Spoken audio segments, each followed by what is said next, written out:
封建大佐，你刚才跟我提到了你的职业敏感。是的。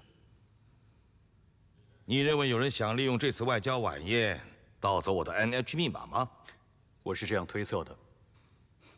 NH 密码本就在这间房间里，你认为它已经被盗走了吗？我要亲眼确认一下，这是我的职责。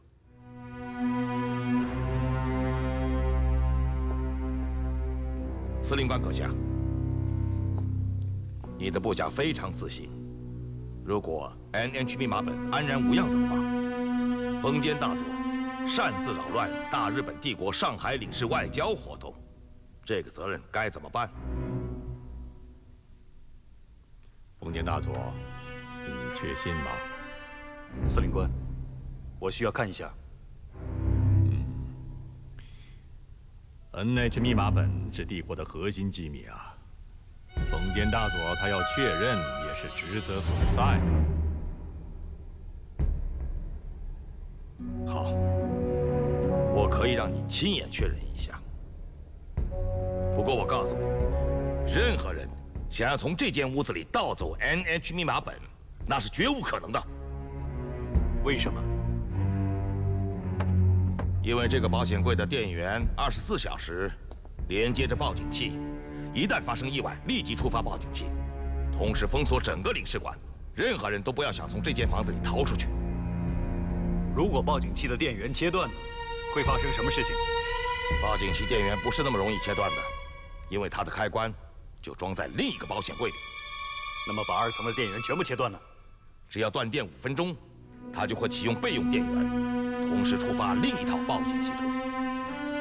假如有人利用了这5分钟，岂不是太危险了？封建大佐，我一直待在这个房间里，如果停电5分钟的话，我会不知道吗？再说，不要说5分钟，就是5小时、5天的话，没有密码你也休想打开这个保险柜。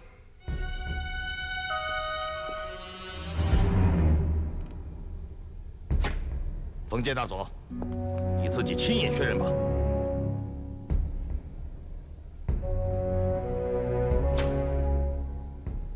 岛津领事，对不起，是我多虑了。多虑了？哼！封建大佐，由于你的粗鲁行为，已经在上海的外交界掀起了一场轩然大波，甚至可能引起国际纠纷。这件事，我要原原本本地向东京方面汇报。司令官，我一向支持宪兵队的工作，但是你今天必须对封建大佐的鲁莽行为做出解释。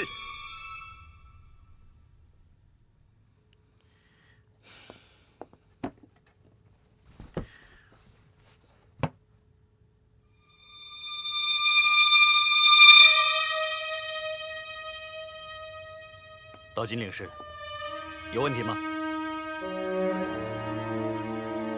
还有什么问题？密码本你不是已经亲眼看到了吗？是，可是我还是有点不放心。我想看一下官邸中的总电源，它在哪里？配电间在1楼，你要想看，就去看好了。等等，你还需要再检查吗？中川司令官，我在履行我的职责。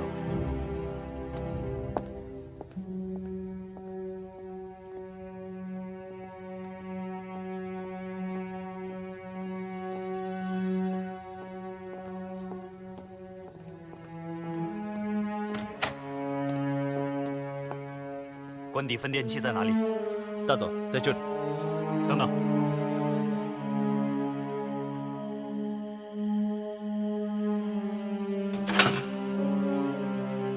哪一个是2楼的保险丝？大佐，这里。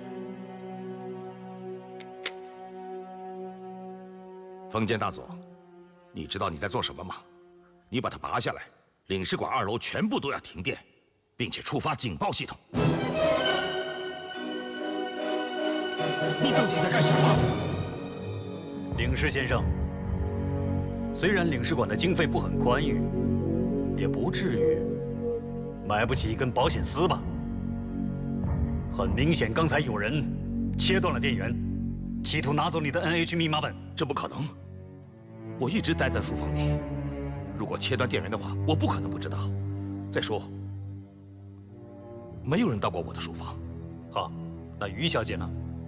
怎么回事？于小姐是我亲自陪她到2楼休息的，而且她没有离开过我的视线。那这些保险丝又怎么解释？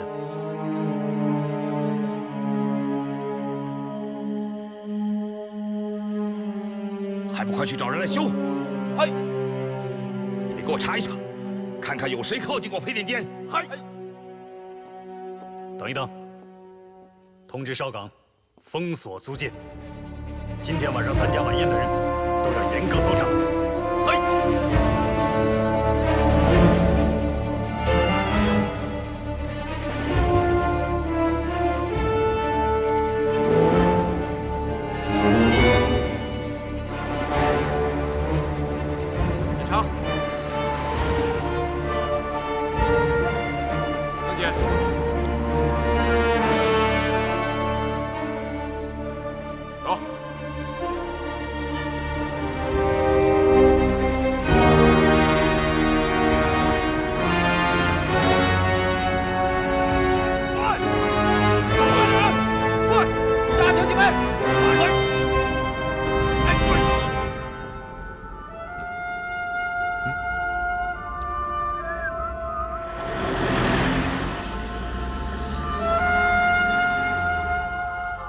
下去吧。嗨，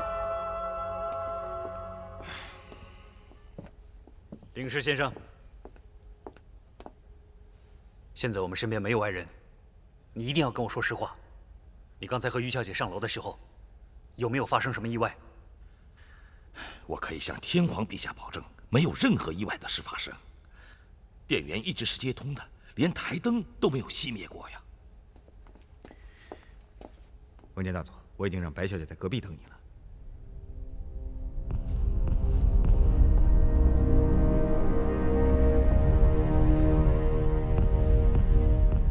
岛津领事，那么保险丝是什么时候被换掉的？如果是白天换保险丝，断电2分钟，不是很容易被察觉。有道理。这样吧，我会帮你排一张表的，看看白天有什么人进出过领事官邸。好吧，这方面你是专家。岛津领事，虽然有些异常，不过我仍然要向你道歉。这次我的行动的确有些冒昧了，对不起。没关系，我们都应该互相理解，我们都是为天皇效力的。对，领事先生，让你早点休息。我想借你的会客室用一下，行吗？请。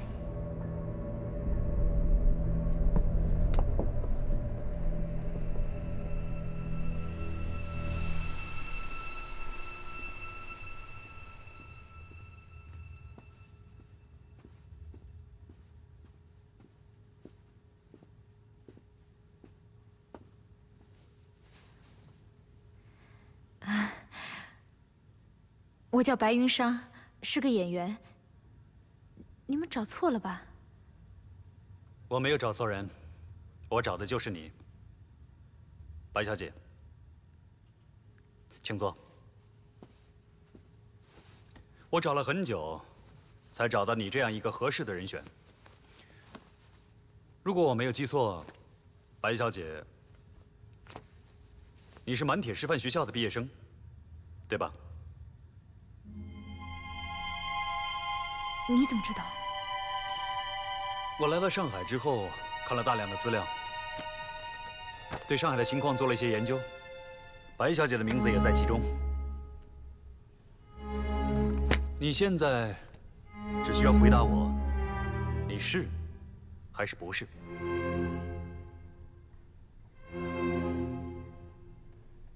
是。好，既然你是，那我想白小姐你应该知道，满铁师范学校的毕业生，我们都是登记在册的，在必要的时候，我们会启用他们。从现在开始，我要启用你。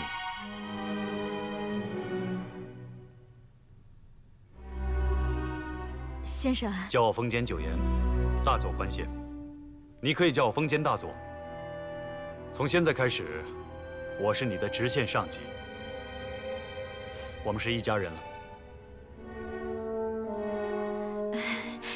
凤间大佐，我报考满铁师范学校，只是因为我家里穷。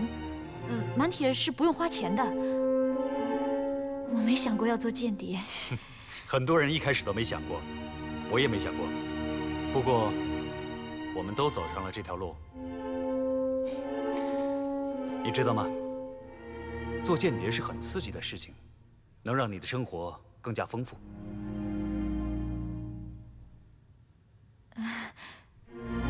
凤间大佐，我以前不是，以后呢，也不会是你们合适的人选。真的，你找别人吧，我真的不合适。我先走了。给我站住！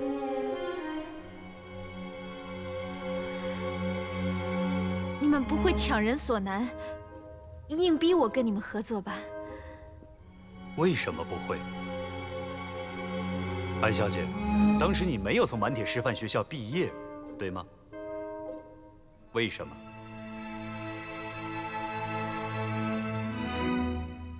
我家里有事，所以不念了。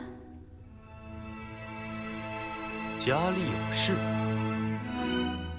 白小姐，你对你的上司不能说谎啊！啊，对了，你们中国人对感情的事都太含蓄。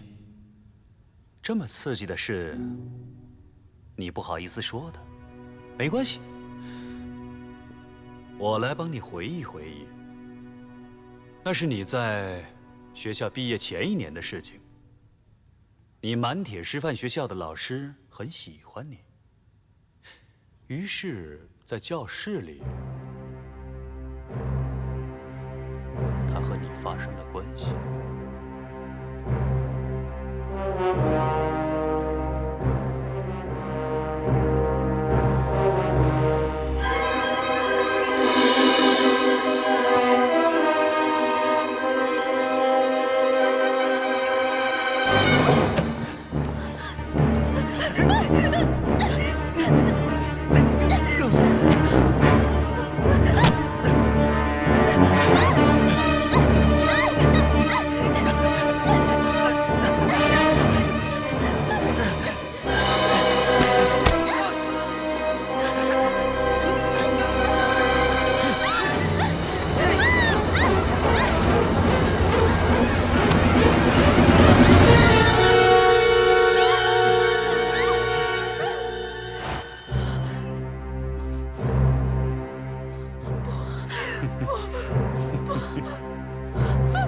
白小姐，当时你很刺激吧？我不知道，我不知道，我不知道。你不记得了？这么刺激的事情你不记得了？你自己的孩子怎么样？有没有点印象？白小姐，小心点儿。这张照片对谭导演和整个上海演艺界是很重要的。我不敢想象，如果把这张照片发出去，谭导演会怎么看你？对上海演艺界影响有多大？要干什么？白小姐，我知道你走到今天很不容易。你区区一个流亡学生，想要成为大明星，连自己的孩子都留在东北，你真的付出了不少。你和我们日本人这么有关系，我却帮不上什么忙。如果把这张照片发出去，一定会是爆炸新闻。女明星有私生子，到时候就会很红。让你成为和于小姐一样的大明星，哎，你愿意吗？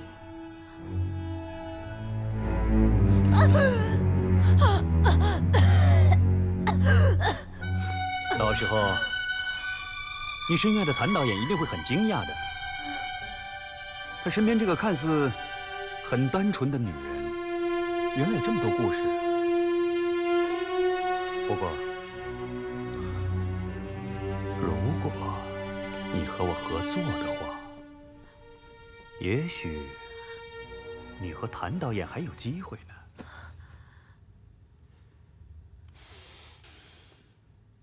因为我们的目标是于锦，于小姐。刚才在晚宴上，有没有发现于小姐有什么异常？什么发现都没有？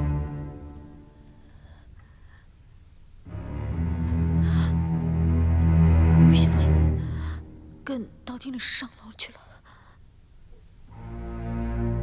那你觉得于小姐到楼上去，会不会出什么其他事情？还会有什么其他的事情？你跟于小姐在同一个剧组里，你要帮我监视她，跟踪她，看看她到底搞什么名堂。今天她出现在领事馆，很蹊跷。我怀疑她是英国间谍。在跟踪她的过程中，如果发现什么异常，或者什么特别的事情，你要及时向我汇报。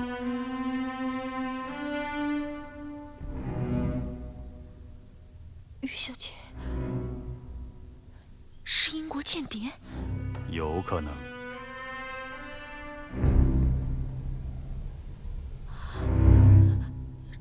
这太不可思议了。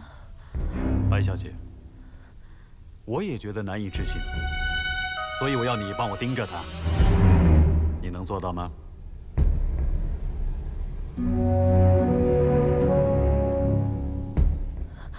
对不起，封建大佐，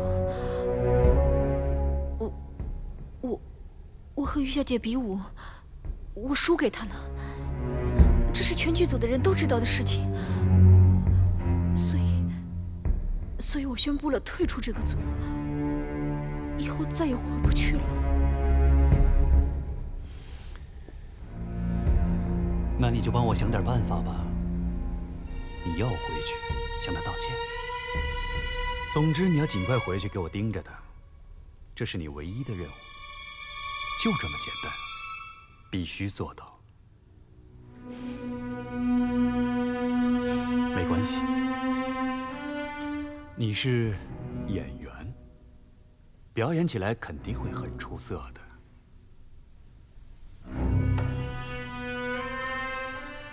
在你执行任务的时候，我会帮你保守这个秘密。如果你不听话，你所有的爱情、所有的生活，全都会没的。明白吗？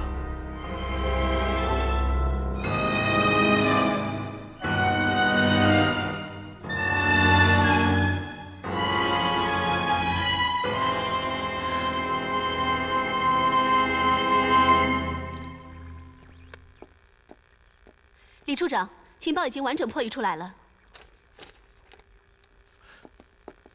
将军，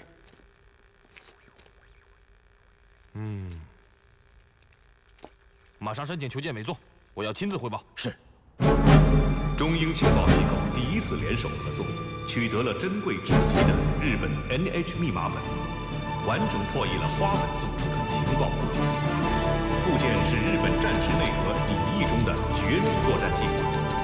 日本正在秘密组建一支代号为卡布基的大规模作战集群，纠集了日本陆海空三军精华，由参谋本部直接指挥协调，并初步准备在12月初启动卡布基作战集群南下，全力攻打南太平洋英和属殖民地，一举夺取该区域的陆地和海洋资源。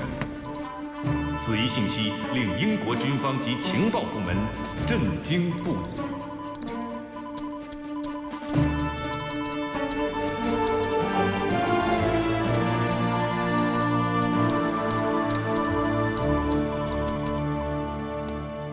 李特，日本人要攻打南洋了，知道吗？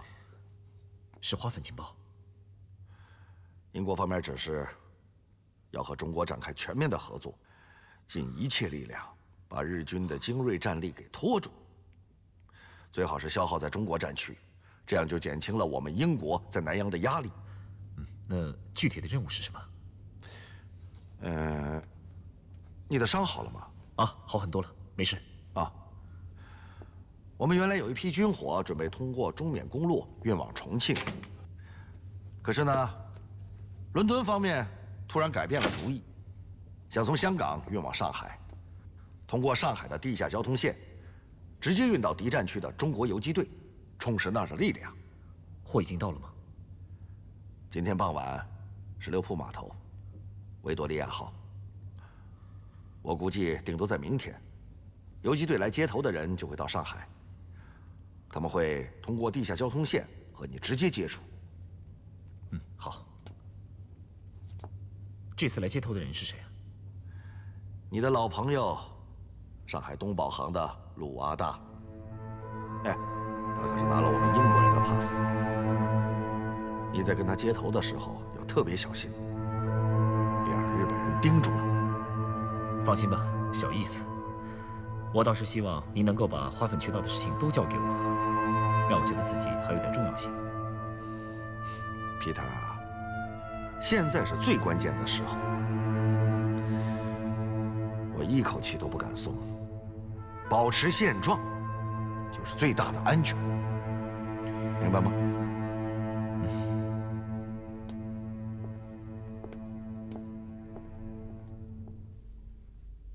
倪泽仁，上海的地下交通线，你是迟早要交代的。不要以为我们拿你没办法。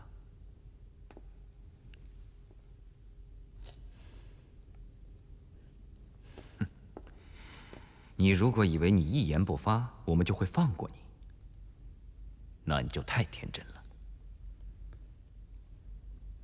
北川少尉，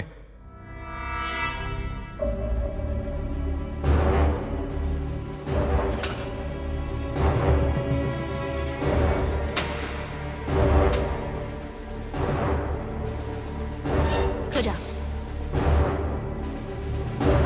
昨天我又重新翻阅了一下你的口供。你说你走私鸦片纯粹为了自己享用，所以我就弄了一点，让你好好舒服舒服。你们怎么可以这么做？为什么不可以？你不是说要好好的享受享受吗？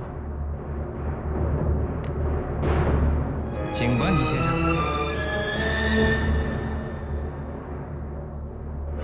如果你不抽，就说明你以前的口供全是假的。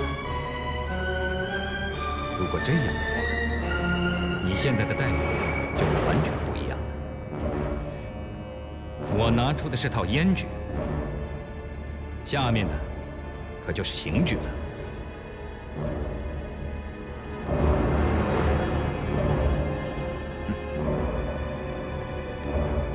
还是抽吧。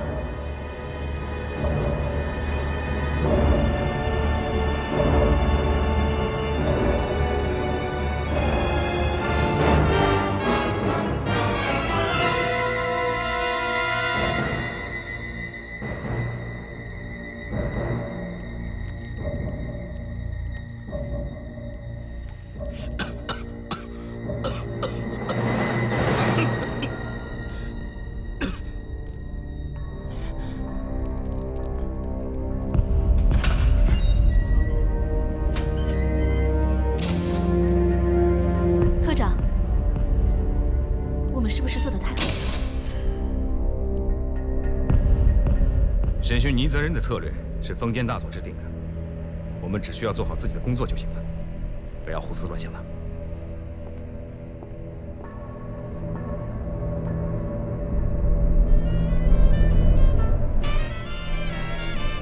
好的，一路上辛苦了，来，干一杯。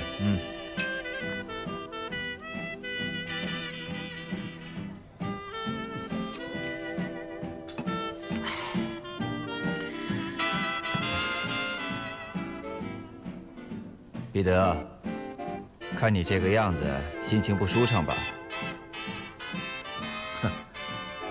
给休伯特做事情，还能怎么样？他从来都是那么霸道。彼得，别忘了，这儿可是冒险家的乐园。中国有句俗话叫做"东方不亮西方亮"，什么意思？彼得，你我已经是20多年的老朋友，也算是兄弟。我呢，都不把你当外国人。我想跟你说，行了，有什么话你就直说。实话告诉你，彼得，这趟货运我是向老板争取来的。本来他想派詹克斯来押船。什么意思？你想想，这船货能值多少钱？多少？实话告诉你，这一单要是做下来的话，起码值这个数。60万。是美元。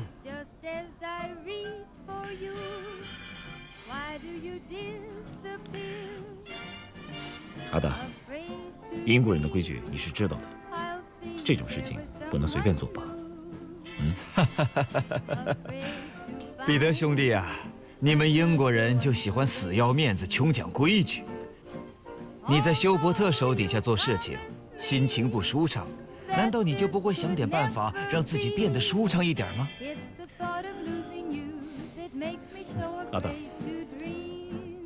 这条线一直是由我负责的。要是他们拿不到这批货，休伯特会把我扔到黄浦江里喂鱼。所以呀，彼得，我们就要动点脑筋，想想办法。其实办法我已经想好了，就看你有没有这个胆。什么办法？那你先不要管。总之，我保险你我2个人，一丝责任不用承担，没风险。收车55开，1人30万。怎么样？等你拿到钱以后，就可以炒掉休伯特，远走高飞了嘛。哎，就算你彼得自己喜欢做情报工作，也可以单干嘛。唐一鸣不就是这样的吗？何必去受他休伯特的冤枉气呢？怎么样？好好的想一想。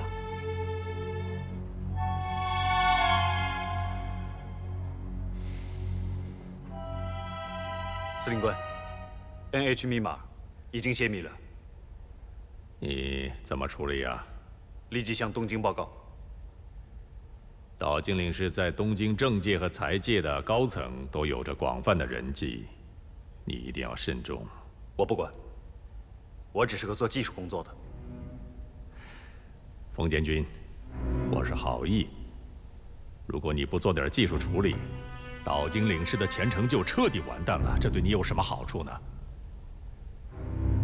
报告。进来。司令官，东京来电。好。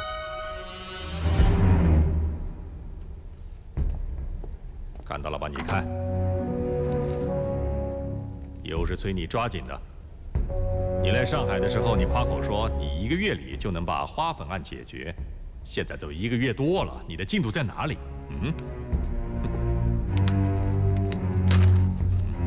你看，每3天催我1次。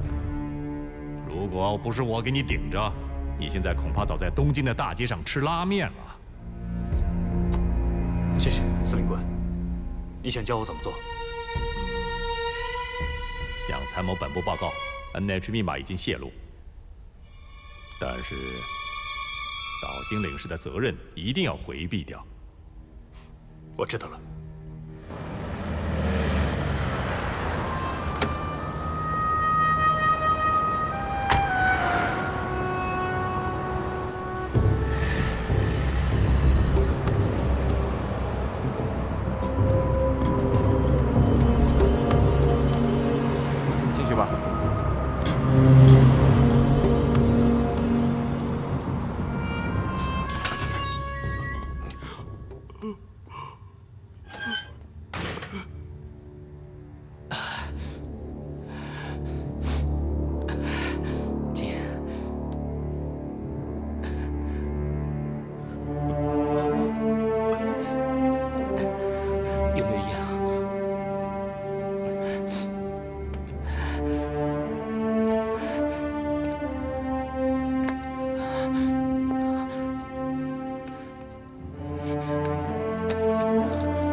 束了。倪先生，你把这当成什么地方？你家客厅吗？封建大佐有规定，你们夫妻见面10分钟，多1分钟不行，少1分钟也不行。你们到底对他做了什么？我们能做什么？只不过是满足倪先生一点小小的嗜好。你说呢，倪先生？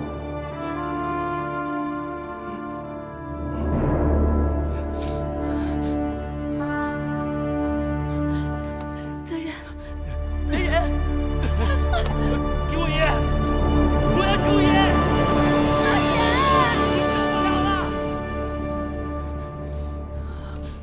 责任。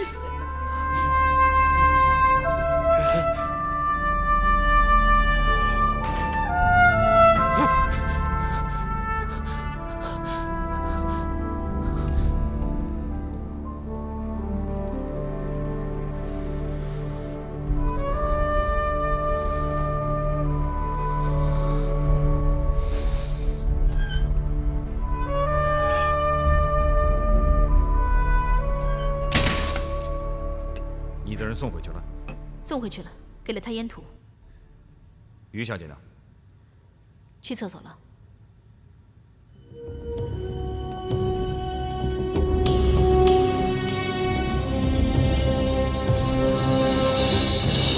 于小姐，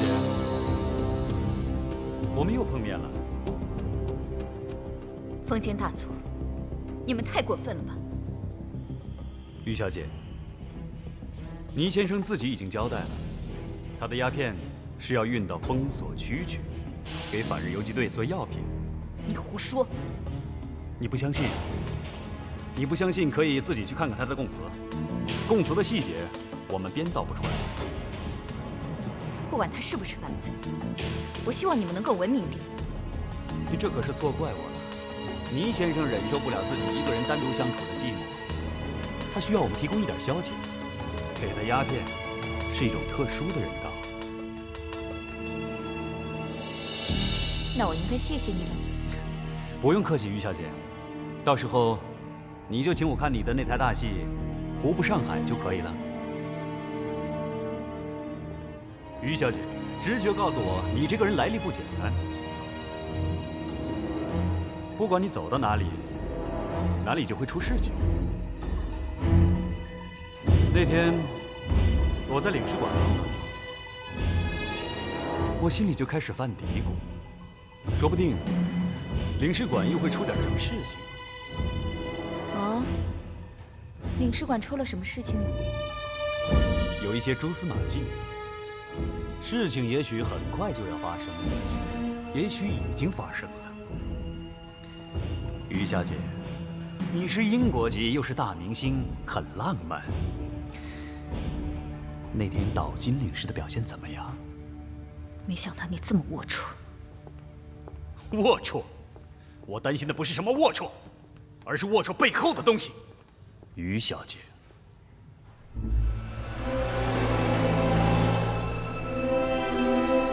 于小姐，今天你进去的时间有点长，我都有点担心了。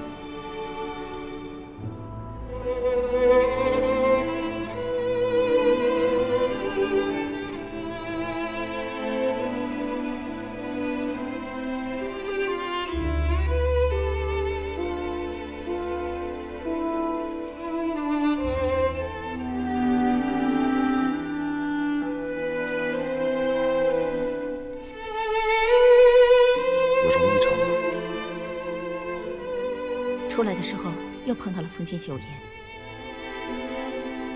他怀疑你了？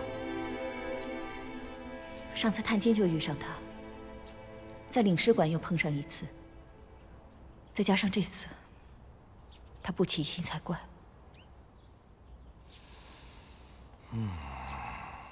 有麻烦了。这样长期下去肯定是不行的，不仅责任在里面吃尽苦头，渠道也不可能长期维持。简，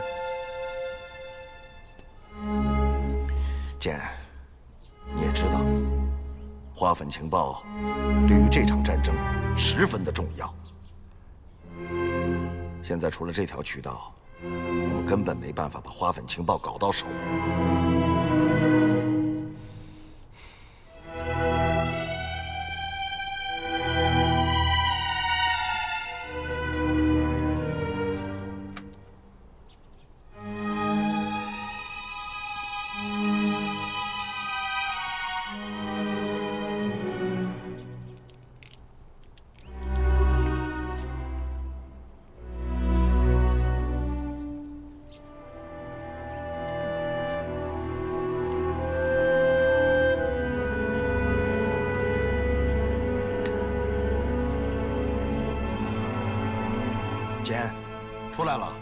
你来看。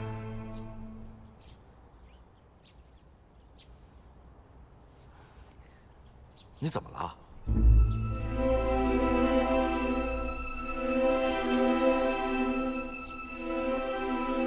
他们让泽人吸了鸦片，他崩溃了。这件事情，我对不起你。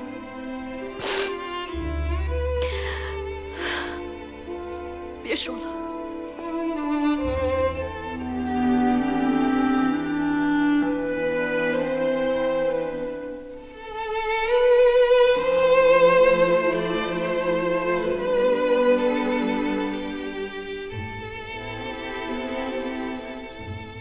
朱莉，马上给伦敦发报。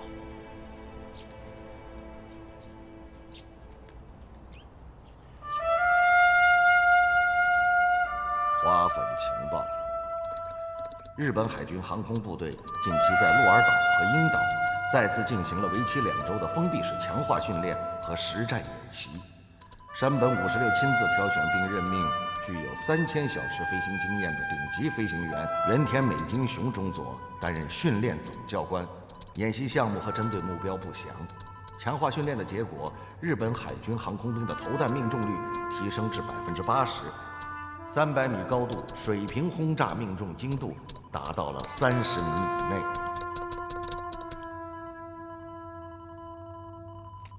报告大佐，伦敦执法又出现了。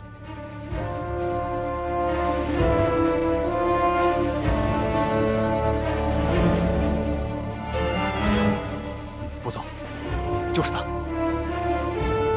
日本海军航空兵这次训练和演习，上海站认为是日本大规模作战集群卡布奇已组建完毕的标志，也是卡布奇对攻击马六甲海峡和新加坡要塞进行的针对性训练，是他们南洋攻击计划中跨海作战的预演。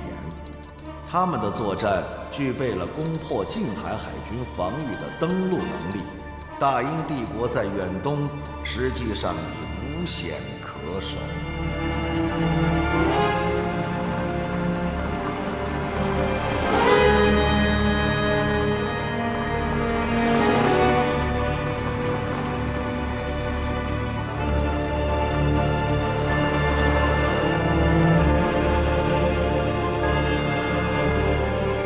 来了，丰间大佐找的就是他。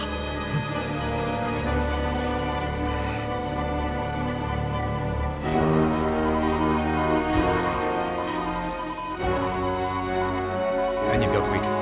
嗨，给丰间大佐发报。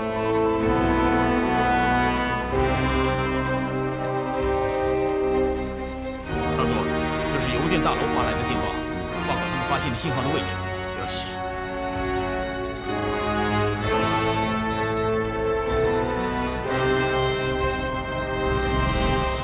报告大佐，伦敦执法消失了。发报时间不到2分钟。上次用了2分17秒。几号？10号。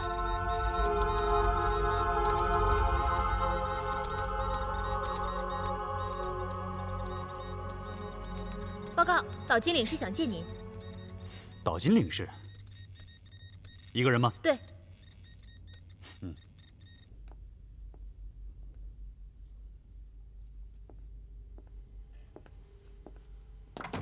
岛津领事，丰间大佐，给你添麻烦了。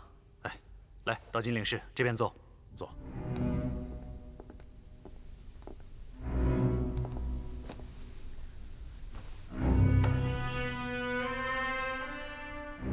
丰间大佐，领事馆保险丝被调换的事情，的确是我的失职。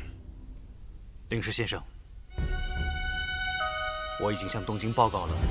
NH 密码可能泄密，参谋本部已经全面启动了密码的更换工程。我在给东京的报告中，对 NH 密码泄密的解释是，我们的保密系统出了问题。当然，你知道这种事情总是需要替罪羊的。不过你放心，我已经替你安排好了。那就谢谢封建大佐了。啊，对了，灵石先生，今晚你找我是？大佐，有一件事，不知当讲不当讲，但是我决定还是告诉你。那天在领事馆，我的确是说了假话。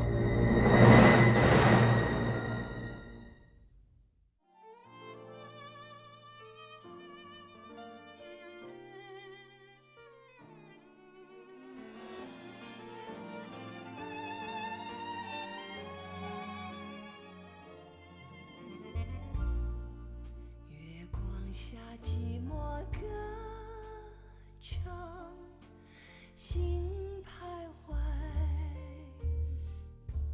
你我的浓情，重又想起来，爱忽左忽右旋动，谁能明白？心痛的感觉还最疯狂的爱情，最疯狂的誓言，仿佛如烈焰，化成灰烬中无奈，却无缘至死不改。